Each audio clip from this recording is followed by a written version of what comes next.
तो गाइस हम आ चुके हैं एक्सरसाइज पर। तो चलिए हम करते हैं स्टार्ट एक्सरसाइज के क्वेश्चंस को। तो revise according to revise syllabus के अकॉर्डिंग 9.1 क्वेश्चन नंबर 1 जो है हमारा सर्कल का, फिल इन दी ब्लैंक्स, खाली स्थान भरिए।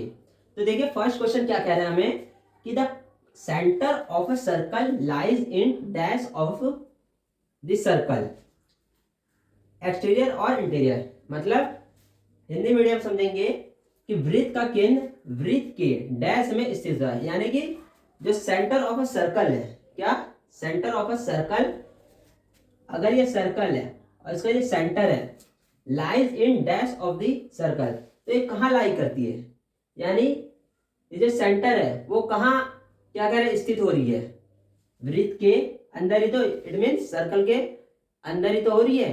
तो इसका आंसर क्या होगा गाइस, इंटीरियर, यानी कि अभ्यंतर।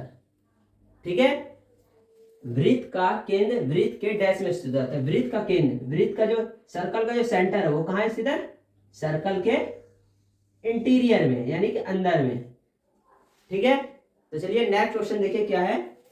अ point whose distance from the centre of a circle is greater than its radius lies in dash of the circle, interior और एक्सटीरियर और इंटीरियर। यानी कि एक जो पॉइंट है, कोई सी भी हम एक पॉइंट लेते हैं यहाँ, whose distance from this centre, जिसका जो डिस्टेंस है सेंटर से, centre of a circle is greater, वो ज्यादा है देन इट्स रेडियस, इसके रेडियस से।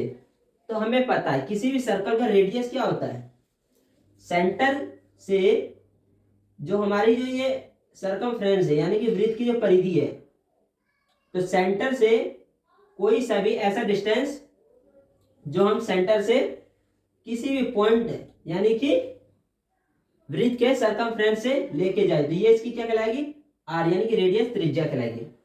तो रेडियस से क्या कह रहा है, ज्यादा दूरी, यानी कि एक बिंदु जिसकी वृत्त के केंद्र से दूरी, एक बिंदु वृत्त के केंद्र से, एक बिंदु वृत्त के केंद्र से त्रिज्या से अधिक, तो त्रिज्या से यानी कि रेडियस से ज्यादा हो, तो वृत्त के किस में स्थित होगा। तो हमें पता है वृत्त के बाहर तो स्थित हो ही नहीं सकती त्रिज्या, वृत्त के हमेशा क्या होता है, अंदर अंदर स्थित जो होती है वो क्या कहलाती है, हमारी त्रिज्या कहलाती है। तो वृत्त के बाहर है, तो यानी कि ये बिंदु कहाँ होगा, वृत्त के एक्सटीरियर पार्ट में, यानी कि वृत्त के बाह्य भाग में, वृत्त के बाह्य भाग। तो गाइस चलिए हम नेक्स्ट पॉइंट देखते हैं। नेक्स्ट जो है, the longest chord of a circle is dash of a circle, यानी कि लॉन्गेस्ट कॉर्ड यानी कि वृत्त की सबसे बड़ी जीवा, वृत्त का डैश होता है। मतलब देखिए एक हम सर्कल लेते हैं, ठीक है, उसमें कह रहा है longest chord of circle, longest chord circle की क्या होगी, तो याद करो रूल, मैंने रूल के दौरान बताया था।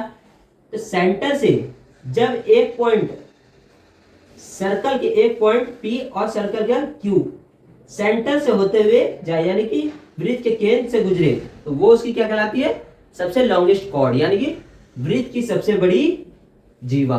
तो यहां क्या होगा, डायमीटर, क्या वृत्त की सबसे बड़ी जीवा क्या कहलाती है, वृत्त का डायमीटर, वृत्त का व्यास, डायामीटर, यहां लिख देंगे व्यास।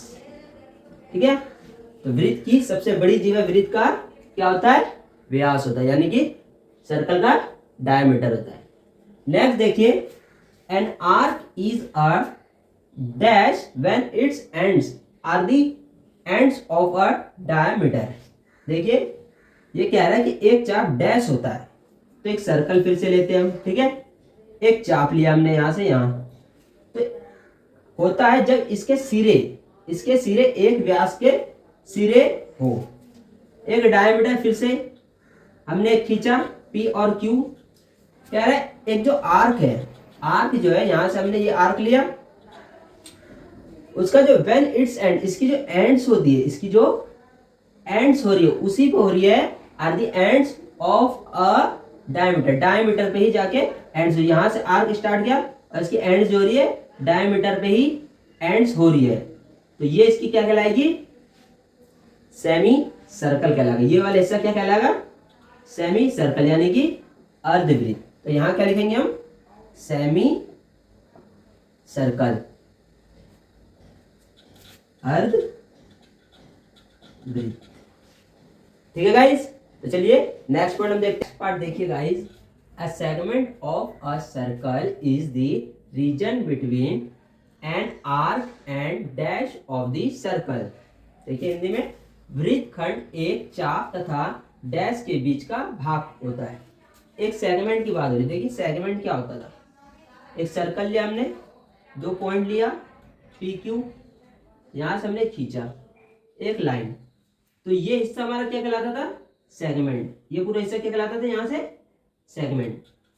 तो segment of a circle is the region between an arc, यानी कि सेगमेंट ऑफ अ सर्कल, जो ये वाला हिस्सा क्या है, region between an arc, between an arc and dash of the circle. क्या, तो ये क्या होगा, कॉर्ड, क्या, कॉर्ड ऑफ द सर्कल, यानी इसका आंसर क्या होगा, कॉर्ड, यानी कि जीवा।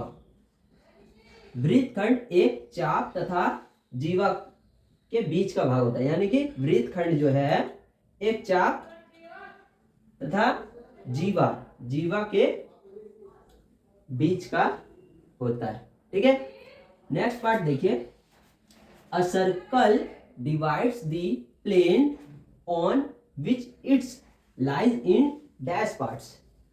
एक वृत्त जिस तल पर स्थित होता है या है, उसे डैश भागों में विभाजित करता है।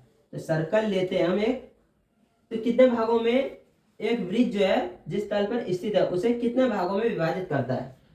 तो सबसे पहले तो हमारा जो अंदर, वृत्त के अंदर यानी कि सर्कल के अंदर वाला पॉइंट हो गया पहला, ठीक है ना। सेकंड, सर्कल के बाहर वाला पॉइंट कोई सा भी, और जो थर्ड है वो सर्कल के सर्कमफ्रेंस, यानी कि पॉइंट ऑफ द सर्कल जो सर्कल राउंड है, यानी कि सर्कमफ्रेंस, ये जो परिधि पर।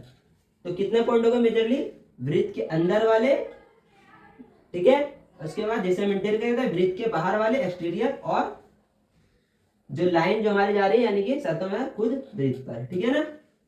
तो कितने पॉइंट होते हैं, 3। कितने होते हैं, 3 3 भागों में विभाजित करती है, यानी एक वृत्त जिस तल पर स्थित है उसे 3 भागों में विभाजित करता है। तो चलिए हम नेक्स्ट क्वेश्चन करते हैं।